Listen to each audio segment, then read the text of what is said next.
ദുരിതപൂർണമായ മത്സ്യമേഖലയിലെ വിഷയങ്ങൾ കലാകാലങ്ങളായി നമ്മൾ ചർച്ച ചെയ്യുന്നുണ്ട്. പുതിയൊരു പ്രതിസന്ധി അഭിമുഖീകരിക്കുകയാണ് അവർ. കാരണം ഈ ഉദ്യോഗസ്ഥരുടെ റെയ്ഡ് ഈ ചെറിയ മത്സരങ്ങൾ പിടിക്കുന്നതുമായി ബന്ധപ്പെട്ട് കോവിഡ് കാലത്തുണ്ടായ ദുരിതത്തിൽ നിന്ന് കരകയറാനാവാതെ ജീവിതം പ്രതിസന്ധിയിലാകുമ്പോഴാണ് ഇത്തരത്തിൽ 5ഓളം ബോട്ടുടമകൾ ജീവനൊടുക്കിയ പശ്ചാത്തലത്തിൽ കൂടിയാണ് ഈ വിഷയം ചർച്ച ചെയ്യുന്നത്. കാരണം കടലിൽ നിന്ന് കിട്ടുന്നത് തുച്ഛമാണ്, അതിൻ്റെ വിൽപ്പന പരിതാപകരമാണ്. അതിനൊപ്പമാണ് ഈ കിട്ടുന്നത് പോലും പിടിച്ചെടുക്കുന്ന നയം സർക്കാരും ഉദ്യോഗസ്ഥരും സ്വീകരിക്കുന്നത്. തമിഴ്നാടും കർണാടകവും മറ്റും മത്സ്യബന്ധനത്തിന് അനുകൂലമായ നിലപാടുകൾ സ്വീകരിക്കുമ്പോൾ പിഴ ചുമത്തി തൊഴിലാളികളെ പിഴിയുകയാണ് സംസ്ഥാന സർക്കാർ. വി വിനോദ് തയ്യാറാക്കിയ റിപ്പോർട്ടിലേക്ക് ആദ്യം പോകാം. മത്സ്യത്തൊഴിലാളി മേഖലയിൽ എത്രമാത്രം ആഴത്തിലുള്ള പ്രതിസന്ധിയാണ് നിലനിൽക്കുന്നത്? കോവിഡിന് ശേഷമുള്ള സാമ്പത്തിക പ്രതിസന്ധിയിൽ നിന്ന് മത്സ്യത്തൊഴിലാളി മേഖല കരകയറിയോ? കഴിഞ്ഞ 2 വർഷത്തിനിടെ യന്ത്രവൽകൃത ബോട്ടുടമകളായ 5 പേരാണ് ആത്മഹത്യ ചെയ്തത്. എത്രമാത്രം തൊഴിൽ പ്രതിസന്ധി ഉണ്ടെങ്കിലായിരിക്കും ഒരാൾ ജീവനൊടുക്കാൻ തീരുമാനിക്കുക? ഇപ്പോൾ നമ്മളുള്ളത് ശക്തികുളങ്ങരയിലാണ്. ശക്തികുളങ്ങരയിലും നീണ്ടകരയിലുമായി 700ഓളം യന്ത്രവൽകൃത ബോട്ടുകളാണുള്ളത്.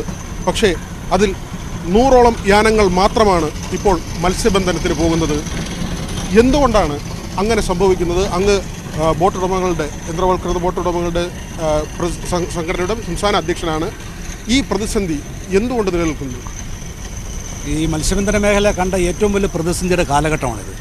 1979-80 കാലഘട്ടത്തിലായിരുന്നു ഇത്രയും വലിയൊരു പ്രതിസന്ധി ഇതിനു മുൻപുണ്ടായത്. ഇപ്പോൾ അതിനെ കടന്നു പോകുന്ന രീതിയിലുള്ള ഒരു പ്രതിസന്ധിയാണ് ഇപ്പോൾ ഈ മത്സ്യബന്ധന മേഖലയിൽ വന്നിരിക്കുന്നത്. കാരണം ഡീസലിൻ്റെ വില ഏകദേശം 98 രൂപയായി. ഈ 98 രൂപയുടെ ഡീസൽ വാങ്ങി അല്ലെങ്കിൽ 100 രൂപയുടെ ഡീസൽ വാങ്ങി പോയി പിടിച്ചാൽ കിട്ടാവുന്ന തരത്തിലുള്ള മത്സ്യമില്ല. ഈ ആഗോളതാപനവും അമിതമായ ചൂടും കാരണം കടലിൽ മത്സ്യത്തിൻ്റെ ലഭ്യത വളരെയേറെ കുറഞ്ഞിട്ടുണ്ട്. ഇതിനോടൊപ്പം തന്നെ ഈ ഡീസലിൻ്റെ അമിതമായ വിലവർധനവും ഇതിൻ്റെ ഉപകരണങ്ങളുടെ എല്ലാം വിലവർധനവും കൂടി ആയപ്പോൾ സ്പെയർ പാർട്സ് ആയാലും വലയായാലും മറ്റു ഉപകരണ സാധനങ്ങളെല്ലാം പ്രവർത്തന ചെലവ് വളരെ കൂടി. കടലിൽ നിന്ന് കിട്ടുന്ന മത്സ്യങ്ങളും പിന്നെ വിൽക്കുമ്പോൾ കിട്ടുന്ന എമൗണ്ടും ഇത് നമ്മൾ ചിലവാക്കി പോകുന്ന എമൗണ്ട് തമ്മിൽ ഒരിക്കലും ടാലി ആവുന്നില്ല. അങ്ങനെ കടക്കണിയിലേക്ക് മാറിയതുകൊണ്ട് ഏകദേശം 700ഓളം ബോട്ടുകൾ പ്രവർത്തിച്ചിരുന്ന ഈ ഹാർബറിൽ നിന്ന് 600ഓളം ബോട്ടുകളും ഇപ്പോൾ കെട്ടിയിട്ടിരിക്കുന്ന അവസ്ഥയാണ്. മറ്റ് സംസ്ഥാനങ്ങളിലെങ്ങും ഇല്ലാത്ത തരത്തിലാണ് ഇവിടുത്തെ നിയമങ്ങൾ നടപ്പിലാക്കിക്കൊണ്ടിരിക്കുന്നത്. യഥാകരണം പറഞ്ഞാൽ ഇപ്പോൾ ഈ സമയത്ത് ഏറ്റവും മത്സ്യ ലഭ്യത കുറഞ്ഞ ഈ സമയത്ത് ആഴക്കടലിലേക്ക് പോയി നമുക്ക് പിടിക്കാവുന്ന കുറേ മത്സ്യങ്ങളുണ്ട്. അത് തന്നെ നമ്മുടെ CMFRയുടെ സയൻറ്റിസ്റ്റുകൾ പിന്നെ അതിൻ്റെ പഠനം നടത്തി അവർ കണ്ടെത്തിയിരിക്കുന്ന ട്രിച്ചൂറിയസ് അറിയ എന്ന് പറയുന്ന ഒരു മത്സ്യമുണ്ട്. ട്രിച്ചൂറിയസ് ലിപ്റ്റൂറസ് എന്ന് പറയുന്ന മത്സ്യമുണ്ട്. ലിപ്റ്റൂറസ് വളരുന്നതാണ്, ഈ അറിയ എന്ന് പറയുന്ന വളരാത്ത മത്സ്യമാണ്. ഇത് പിടിക്കാമെന്ന് ഇത് നമ്മളുടെ CMFRയുടെ ശാസ്ത്രജ്ഞന്മാർ ഇത് പിടിക്കണമെന്നും പിടിച്ച് ഇത് നമുക്ക് പിന്നെ വ്യാവസായിക ആവശ്യങ്ങൾക്ക് ഉപയോഗിക്കാവുന്നതാണെന്ന് പറഞ്ഞിട്ടുണ്ട്. കർണാടകയിൽ നിന്ന് കിലോമീറ്ററുകൾ താണ്ടി കന്യാകുമാരി കടലിൽ വന്ന് ഇന്തോനേഷ്യയിൽ വന്ന് അവർ പിടിച്ചുകൊണ്ട് പോകുന്നുണ്ട്. നമ്മളുടെ തമിഴ്നാട്ടിൽ നിന്നുള്ള ബോട്ടുകളും ഇത് ദേശം പിടിക്കുന്നു. പക്ഷേ കേരളത്തിലെ ഫിഷറീസ് ഡിപ്പാർട്ട്മെൻറ്റ് ഇത് ഇതുവരെ അനുവദിക്കുന്നില്ല. ഞങ്ങൾ ഈ മത്സ്യം പിടിച്ച് ഞങ്ങൾ കരയിൽ കൊണ്ടുവന്നാൽ ഞങ്ങളെ പിടിച്ച് 2.5 ലക്ഷം രൂപ പിഴശിക്ഷ അടിക്കുന്ന തീരുമാനമാണ്. അപ്പം ഇത് അതിന് ഉദ്യോഗസ്ഥർ പറയുന്നത് ഇതിൻ്റെ വലുതും ചെറുതും ഏതാണെന്ന് അവർക്ക് തിരിച്ചറിയാൻ പറ്റുന്നില്ല എന്നുള്ളതാണ്. അവർക്ക് തിരിച്ചറിയാൻ പറ്റുന്നില്ല എന്നുള്ളത് കൊണ്ട് മത്സ്യത്തൊഴിലാളികളുടെ അവസരങ്ങൾ നിഷേധിക്കരുത്. കാരണം 400 കോടി രൂപയ്ക്കടുത്താണ് കർണാടക ഇതിൽ നിന്നും നേട്ടങ്ങൾ നേടിയിരിക്കുന്നത്. ഇന്ത്യയിലെ ബാക്കി 8 സംസ്ഥാനങ്ങളിലും മത്സ്യബന്ധന മേഖല പ്രവർത്തിക്കുന്നതിന് ഡീസലിന് സബ്സിഡി കൊടുക്കുന്നുണ്ട്. കേരളം മാത്രം നമുക്ക് സബ്സിഡി തരുന്നില്ല. അതുമാത്രമല്ല, ഇന്ത്യ ഗവൺമെൻറ്റും ഇതിനെ യാതൊരു വിധമായി പ്രോത്സാഹിപ്പിക്കുന്നില്ല. ഇന്ത്യ ഗവൺമെൻറ്റും ഈ മേഖലയ്ക്ക് വേണ്ടിയിട്ടുന്ന ഇതിൻ്റെ ഉൽപ്പാദകരായ മത്സ്യത്തൊഴിലാളികൾക്ക് നേരിട്ട് ഒരു സഹായം കിട്ടുന്ന തരത്തിൽ ഒരു പ്രോജക്റ്റും വരുന്നില്ല. മഹാരാഷ്ട്ര ഗവൺമെൻറ് അവിടെ 19 ഡീസലിൻ്റെ ടോട്ടൽ വിലയുടെ 19% വരെ സബ്സിഡി കൊടുക്കുകയാണ്.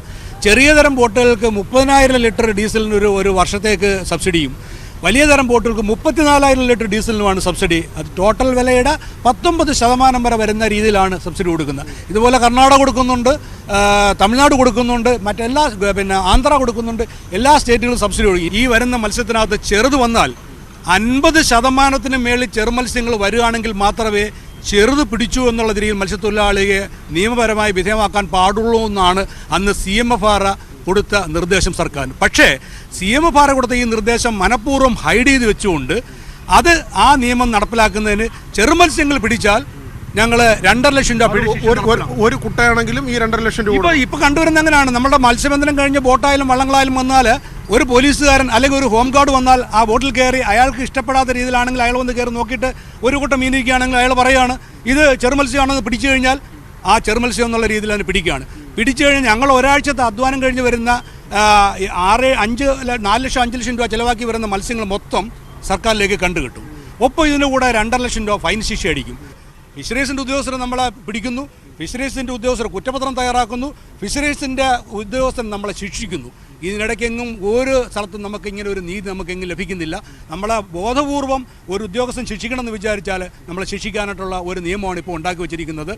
കേരള ഗവൺമെൻറ്റിൻ്റെ പ്രതിനിധി അവിടെ ഒന്ന് പറഞ്ഞത്, ഞങ്ങൾ സസ്റ്റൈനബിലിറ്റിക്ക് വേണ്ടി 13 കോടിക്ക് മേളിൽ മത്സ്യബന്ധന മേഖലയിൽ നിന്ന് ഫൈൻ അടിച്ചു എന്നാണ് പറയുന്നത്. അത് അഭിമാനകരമായിട്ട്, എനിക്കതൊരു അപമാനമായിട്ടാണ് എനിക്ക് തോന്നിയത്. മറ്റൊന്ന്, ക്ഷേമനിധി വിഹിതം എന്ന് പറയുന്ന രീതിയിൽ ഏറ്റവും കൂടുതൽ ക്ഷേമനിധി വിഹിതം വാങ്ങുന്ന സംസ്ഥാനവും കേരളമാണ്. നമ്മൾ ഈ 19.9 മീറ്ററിന് താഴെയുള്ള ബോട്ടുകൾക്കാണെങ്കിൽ 4500 രൂപ ക്ഷേമനിധിയാണ്.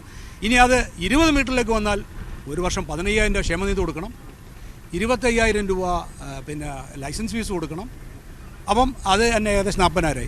ഇനി ഈ 25 മീറ്ററിന് മുകളിലോട്ട് വന്നാൽ 24,000 രൂപ ക്ഷേമനിധി കൊടുക്കണം, 25,000 രൂപ ലൈസൻസ് ഫീസ് കൊടുക്കണം. അപ്പോൾ 50,000 രൂപയ്ക്ക് അടുത്തായി. അപ്പം മറ്റ് സംസ്ഥാനങ്ങളിലെങ്ങും ഇത് 1000 രൂപയോ 3000 രൂപയോ 5000 രൂപയ്ക്കകത്ത് മാത്രം ലൈസൻസ് ഫീസ് ഉള്ളപ്പോൾ ഇവിടെ 15,000-ഉം 25,000-ഉം 40,000 ഒക്കെയാണ് ക്ഷേമനിധിയും ലൈസൻസ് ഫീസുമായിട്ട്. മത്സ്യബന്ധന മേഖലയുടെ അനുബന്ധ വ്യവസായമാണ് ഐസ് പ്ലാന്റുകൾ. കൊല്ലം ജില്ലയിൽ നേരത്തെ 120ഓളം ഐസ് പ്ലാന്റുകൾ പ്രവർത്തിച്ചിരുന്നു. ഇപ്പോഴാകട്ടെ കഷ്ടിച്ച് 10-ൽ താഴെ എണ്ണവും. നമ്മളിപ്പോൾ നിൽക്കുന്ന പ്ലാന്റിൽ നിന്ന് നേരത്തെ പ്രതിദിനം 600ഓളം ബ്ലോക്കുകൾ വിതരണം ചെയ്തിരുന്നു. ഇപ്പോഴാകട്ടെ കഷ്ടിച്ച് 30 എണ്ണവും. ഒരു 300 ബ്ലോക്ക് 600 ബ്ലോക്ക്, അങ്ങനെ 300 ബ്ലോക്ക്. ചെറിയൊരു പ്ലാന്റ് എന്ന് പറഞ്ഞാൽ ഇവിടെ 300 ബ്ലോക്കാണ് നമ്മൾ അങ്ങനെ പറയുന്നത്. അത് 15 ടണ്ണാണ്. 15 ടണ്ണിൻ്റെ ഒരു ഐസ് പ്ലാന്റ് പ്രവർത്തിക്കണമെങ്കിൽ ഒരു 1,80,000 രൂപ മുതൽ 2 ലക്ഷം രൂപ വരെ കറണ്ട് ബില്ല് വരും. പിന്നെ ഒരു 8-10 തൊഴിലാളികൾ ഇതുമായിട്ട് ബന്ധപ്പെട്ടിട്ടുണ്ട്. ഒരു മിനിമം ഒരു 20,000 രൂപയെങ്കിലും ശമ്പളം കൊടുക്കാത്ത തൊഴിലാളികളെ പറ്റത്തില്ല. പിന്നെ നമ്മുടെ ഇതിന് ഉപ്പ് വേണം, അമോണിയ വേണം, അങ്ങനെയുള്ള പ്രൊഡക്ഷൻ്റേതായിട്ടുള്ള കുറേ ചിലവുകളുണ്ട്. എങ്ങനെ വന്നാലും ഒരു 4 ലക്ഷം രൂപയ്ക്ക് മുകളിൽ 4-5 ലക്ഷം രൂപ വരെ ചിലവാണ് പ്രതിമാസം. അതിന് ശേഷം വേണം ഇതിൻ്റെ ഓണറിന് എന്തെങ്കിലും കിട്ടുവാൻ വേണ്ടി. ഇപ്പോഴത്തെ രീതിക്ക് നമ്മൾ ഈ 300 ബ്ലോക്ക് ഐസാണ് നമ്മൾ ഈ പറയുന്ന ഒരു ദിവസം പ്രൊഡക്ഷൻ. അതിൽ 50 എണ്ണമൊക്കെയാണ് പോകുന്നത്. 100ഓളം ഐസ് പ്ലാന്റുകളുണ്ട്. 100-120ഓളം ഉണ്ടായിരുന്നു. അപ്പോൾ ഇങ്ങനെ ഓരോരോ ഈ പ്രശ്നങ്ങൾ കാരണം നിർത്തി ഇപ്പോൾ ഒരു 90 ഐസ് പ്ലാന്റ് അടുപ്പിച്ചുണ്ട്. ഈ 90 എണ്ണത്തിൽ 3-4 ഐസ് പ്ലാന്റ് അല്ലാതെ ബാക്കി എല്ലാ ഐസ് പ്ലാന്റുകളും നിശ്ചലം. രാവിലെ വന്ന് കട തുറക്കും, വൈകുന്നേരം ഇരിക്കും, ശമ്പളം വാടകയും കൊടുക്കാൻ പോലും നിവൃത്തിയില്ലാതെ തിരിച്ചു പോകും. ഞാനും കടലിലെ അനുബന്ധ തൊഴിലാളിയാണ്, മീൻപിടുത്തക്കാരനായിരുന്നു. അപ്പോൾ ആ സാഹചര്യങ്ങളൊക്കെ വയസ്സായപ്പോൾ ഒരു കട ആരംഭിച്ചതാണ്. 10 രൂപയ്ക്ക് പോലും ഗുണമില്ല. 1 കോടി രൂപയോളം മുടക്കിയിട്ടുണ്ട്. അത് മുഖ്യമന്ത്രി ഇവിടെ കൊല്ലത്ത് വന്ന് പറഞ്ഞ കോയമ്പത്തൂരിൽ നിന്ന് കമ്പനി ഞാൻ ഇങ്ങോട്ട് ഷിഫ്റ്റ് ചെയ്ത് കൊണ്ടുവന്നത്, ഈ എൻജിൻ സ്പെയർ ഉണ്ടാക്കുന്നത്, അതും എല്ലാം താറുമാറായി നശിച്ചു കിടക്കുകയായി. ഞങ്ങളിപ്പോൾ അഭിമുഖീകരിച്ചുകൊണ്ടിരിക്കുന്ന പ്രോബ്ലം എന്ന് പറയുന്നത് അതായത് ലാക്ക് ഓഫ് റോ മെറ്റീരിയൽ. നമുക്ക് ആവശ്യത്തിന് റോ മെറ്റീരിയൽ കിട്ടുന്നില്ല. പ്രത്യേകിച്ചും ഈ ചെമ്മീൻ ഐറ്റംസ് നമുക്ക് ബോട്ടുകൾക്ക് പോകാൻ പറ്റുന്നില്ല. അത് കാരണം എന്ന് വെച്ച് കഴിഞ്ഞാൽ ഓവർസീസ് മാർക്കറ്റിൽ പല ഷ്രിമ്പ് ഐറ്റത്തിനും ഡിമാൻഡില്ല. ഉണ്ടെങ്കിൽ തന്നെ അത് വളരെ ചീപ്പായിട്ട് നമ്മൾ കൊടുക്കേണ്ടി വരും. അങ്ങനെ വരുമ്പോൾ നമ്മളുടെ പർച്ചേസ് പ്രൈസ് നമ്മൾ വളരെ കുറഞ്ഞ രീതിയിൽ നമുക്ക് കോട്ട് ചെയ്യാൻ പറ്റുന്നുള്ളൂ. അത് ഇവിടുത്തെ ബോട്ട് വ്യവസായത്തിൽ അവർക്ക് ആ പ്രൈസ് ബാൻഡിൽ അവർക്ക് ഓപ്പറേറ്റ് ചെയ്യാൻ പറ്റില്ല. എന്തെങ്കിലും സബ്സിഡി ചെയ്യണം. ഇപ്പോൾ എനിക്ക് തോന്നുന്നത് റോഡ് ടാക്സ്, സെസ് വരുന്നുണ്ട്. അത് ശരിക്കും പറഞ്ഞാൽ ഫിഷിംഗ് ഫ്ലീറ്റ് ഓപ്പറേറ്റേഴ്സ് ശരിക്കും അത് കൊടുക്കേണ്ട കാര്യമില്ലല്ലോ. അങ്ങനത്തെ കാര്യങ്ങളൊക്കെ പരിഗണിക്കാവുന്ന കാര്യങ്ങളാണ്. അത് ശരിക്കും ചെയ്യേണ്ട ഒരു കാര്യമാണ്. ഇപ്പോൾ കേരളത്തിനെ സംബന്ധിച്ചുള്ള ഇപ്പോൾ നമ്മൾ 80കളിലൊക്കെ അല്ലെങ്കിൽ 90s ഏർലി 90s കേരളമായിരുന്നു ഒരു നമ്പർ 1 പിവറ്റിൽ നമ്മളായിരുന്നു വിവിധ number 1 exporters out of India. ഇപ്പം നമ്മൾ എനിക്ക് തോന്നുന്നത് 5th പൊസിഷനിലോ 4th or 5th പൊസിഷനിലാണ് നമ്മൾ നിൽക്കുന്നത്. And it is becoming very difficult. ഓരോ ദിവസം പോകുന്തോറും വ്യവസായം എങ്ങനെ ഇത് പിടിച്ചു നിർത്തുന്നതിനെ പറ്റിയുള്ള ആകാംക്ഷയുണ്ട്. പല ഓണേഴ്സും ഇത് വൈൻഡപ്പ് ചെയ്യുന്നുണ്ട്. ചിലർ ഈ സംസ്ഥാനം വിട്ട് വേറെ സംസ്ഥാനങ്ങളിലോട്ട് മൈഗ്രേറ്റ് ചെയ്യുന്നുണ്ട്. ഇങ്ങനെ നിരവധി ഡെവലപ്മെൻറ്റ്സ് വരുന്നുണ്ട്. അപ്പോൾ ആസ് ഇറ്റ് ഇസ് നമ്മളിങ്ങനെ പോവുകയാണെങ്കിൽ ഇതൊരു വലിയൊരു ക്രൈസിസിലോട്ട് നമ്മൾ വരും. അത് പുതിയതായിട്ടുള്ളതെന്ന് പറയുന്നത് ഇപ്പോൾ നമുക്കൊരു ഫ്രഷ് ആയിട്ടുള്ള ഒരു ഇൻഫ്രാസ്ട്രക്ചർ ഇടാൻ ഓൾറെഡി പല ആൾക്കാരും വലിയ രീതിയിൽ ഇൻഫ്രാസ്ട്രക്ചർ ഉണ്ടാക്കിയിട്ട് അതിൻ്റെ ഫുൾ യൂട്ടിലൈസേഷൻ വരുന്നില്ല. ഞങ്ങളൊക്കെ 25% 30% കൂടുതൽ നമുക്ക് ഈ പറയുന്ന യൂട്ടിലൈസേഷൻ ഇയർ ഓൺ ഇയർ നോക്കുമ്പോൾ വരുന്നില്ല. ചില മാസങ്ങളിൽ 100% കപ്പാസിറ്റിയിൽ ഓടും, ചില മാസങ്ങളിൽ there is absolutely no work. അർജൻറ്റായിട്ട് ഈ ഫിഷിംഗ് ഓപ്പറേഷൻസിന് എനിക്കിപ്പോൾ മനസ്സിലാവുന്നത് ഈ ഹൈ റേറ്റ് ഓഫ് ഡീസൽ നിൽക്കുന്നത് കാരണം ഇവർക്ക് ഒരു ട്രിപ്പ് പോയി വരുമ്പോൾ ഇവരുടെ ഭാഷയിൽ എണ്ണക്കടം വരുന്നെന്ന് പറയും. അപ്പോൾ അത് ആ fuel subsidy I think should be thought about. അതെങ്ങനെ ചെയ്യണമെന്നുള്ളത് സ്റ്റേറ്റ് ഗവൺമെൻറ്റിന് ഇമീഡിയറ്റ് ശരിക്കും ചെയ്യാവുന്നൊരു കാര്യമാണ്. Central government of course it has options to do it. പക്ഷേ ഞാൻ പറയുന്നത് ആദ്യം നമ്മൾ അപ്രോച്ച് ചെയ്യുന്നത് എപ്പോഴും നമ്മൾ സ്റ്റേറ്റ് ഗവൺമെൻറ്റിനായിരിക്കുമല്ലോ. സ്റ്റേറ്റ് ഗവൺമെൻറ്റിനുള്ള സ്കോപ്പുണ്ട്, അത് ശരിക്കും അവർക്കത് ചെയ്യാവുന്നൊരു കാര്യമാണ്. പിന്നെ ഞങ്ങളെ സംബന്ധിച്ചോളം ഇപ്പോൾ ഫോർ എക്സാമ്പിൾ ഇലക്ട്രിസിറ്റി, അപ്പോൾ ഞങ്ങൾ ഇലക്ട്രിസിറ്റിക്ക് ഓരോ വർഷം കൂടുതൽ കൊടുക്കുകയാണ്. അപ്പോൾ അത് ഇതൊക്കെയാണ് നമുക്ക് ശരിക്കും പറഞ്ഞ ഒരു സപ്പോർട്ടായിട്ട് വരേണ്ടത്. ഇവിടുത്തെ ഈ വർക്ക്ഷോപ്പുകളുടെ ഇപ്പോഴത്തെ പ്രവർത്തനം എങ്ങനെയാണെന്നുള്ളത്? ഡെയിലി 2-3 ബോട്ടുകൾ 3-4 ബോട്ടുകൾ കരക്കയറ്റാനായിട്ട് വന്ന് റിപ്പയർ ചെയ്യാൻ കാത്തു കിടക്കുന്ന ഒരു യാർഡായിരുന്നു ഇത്. മാസങ്ങളായിട്ട് ഇവിടെ ഇപ്പോൾ ഒരു ബോട്ട് പോലും കരക്കയറ്റാൻ വരുന്നില്ല. അതിൻ്റെ കാരണം ബോട്ടുകൾ പണിക്ക് പോകുന്നില്ല. പണിക്ക് പോയാലല്ലേ ബോട്ടുകൾ റിപ്പയറും അങ്ങനെയുള്ള കാര്യങ്ങളുണ്ടാകത്തുള്ളൂ. ഇവിടെ തന്നെ 8-9 തൊഴിലാളികളുണ്ടായിരുന്ന ഇപ്പോൾ ഒരു 2 തൊഴിലാളികളായിട്ട് ചുരുക്കിയിരിക്കുകയാണ്. അതുകൊണ്ട് ബോട്ട് കയറ്റുന്ന യാർഡാണ് ഈ കാണുന്നത്. ഇതിൻ്റെ പുറകിൽ കാണുന്നത് ബോട്ട് കയറ്റുന്ന യാർഡാണ്. ബോട്ട് വെള്ളത്തിൽ നിന്നും കരക്കയറ്റി റിപ്പയർ ചെയ്യുന്ന യാർഡാണ് അത്. ഇവിടെ അതുമായിട്ട് ബന്ധപ്പെട്ട് ഒരു 10-20 തൊഴിലാളികളുണ്ടായിരുന്ന ഇപ്പം 2 മാസമായിട്ട് ഒരു തൊഴിലാളികളെ പോലും നിലനിർത്താൻ പറ്റാത്തൊരവസ്ഥയിലാണ്. മാത്രമല്ല എൻ്റെ ഓപ്പോസിറ്റ് ഇപ്പം നിങ്ങൾ കാണാൻ പറ്റും, അവിടെ ഇതിന് പകരം ബോട്ടുകൾ പോകാൻ പറ്റാത്തത് കൊണ്ട് ബോട്ട് പൊളിക്കുന്നൊരു യൂണിറ്റും ഇതിനോട് ചേർന്ന് ഇപ്പം വേറെ അനുബന്ധമായിട്ട് പ്രവർത്തിക്കും. അതായത് റിപ്പയർ ചെയ്ത് കടലിൽ പോകുന്നതിന് പകരം മുതലാവാത്തത് കൊണ്ട് ബോട്ട് ഉടമസ്ഥർ നഷ്ടത്തിലായതിൽ അത് പൊളിച്ചു മാറ്റുന്ന ഒരവസ്ഥയിലേക്കാണ് ഇപ്പോഴത്തെ കാര്യങ്ങൾ പോകുന്നത്. ഇവിടെ ഇപ്പം ഞാനീ നടത്തുന്ന ഈ വർക്ക്ഷോപ്പിൽ 2 മാസമായിട്ട് എനിക്ക് ഒരു പണികൾ ഇല്ല. അതായത് കോടികളുടെ വിദേശ നാണയം നേടിത്തരുന്ന, സർക്കാരിന് വലിയ വരുമാനം നേടിത്തരുന്ന ഒരു മേഖലയോടാണ് ഈ അവഗണന. 8ഓളം സംസ്ഥാനങ്ങളുടെ കണക്ക് പറയുകയായിരുന്നു ബോട്ടുടമ. നിരവധിയായ സബ്സിഡികൾ നൽകുന്നു, ആ മേഖലയിൽ സഹായങ്ങൾ നൽകുന്നു. പക്ഷേ നമ്മുടെ സർക്കാർ ഇത്തരം ഈ ഒരു മേഖലയെ പൂർണ്ണമായും അവഗണിക്കുകയാണ്. വിനോദ്, ദുരിതങ്ങൾ പല വിധത്തിലാണ് അവരുടെ സ്ഥലത്ത് നിന്ന്. അവിടെ പ്രത്യേകിച്ചും ഈ റെയ്ഡുകൾ നടക്കുന്നു, ലക്ഷങ്ങൾ ഫൈനടിക്കുന്ന പശ്ചാത്തലമുണ്ട്, അവർക്ക് സഹായങ്ങൾ നൽകുന്നില്ല, എണ്ണയുടെയും ഡീസലിൻ്റെയും മറ്റും വില കൂടിയ പശ്ചാത്തലമുണ്ട്, അവിടെയും സഹായങ്ങളില്ല. അങ്ങനെ ആകെ ദുരിതമയമായ ഒരു മേഖല അതിജീവനത്തിൻ്റെ വഴികൾ തേടുകയാണ്. എന്താണ് പരിഹാരമെന്നാണ് ഇവർ പറയുന്നത്? രഞ്ജിത്ത്, മത്സ്യബന്ധന മേഖല എത്രമാത്രം ദുരിതത്തിലാണ് അല്ലെങ്കിൽ എത്രമാത്രം പ്രതിസന്ധി നേരിടുന്നുവെന്ന് വെളിവാക്കുന്നതാണ് നമ്മൾ ഈ കേട്ട വാക്കുകളെല്ലാം. ശക്തികുളങ്ങരയും നീണ്ടകരയും സംബന്ധിച്ച് കേരളത്തിൻ്റെ തന്നെ ഒരു മത്സ്യബന്ധന മേഖലയുടെ തലസ്ഥാനം എന്ന് പറയാൻ കഴിയുന്ന ഇടങ്ങളാണ്. അവിടെയാണ് നമ്മൾ വിവിധ മേഖലകളിൽ പ്രവർത്തിക്കുന്ന ആളുകളുടെ പ്രതികരണം തേടിയത്.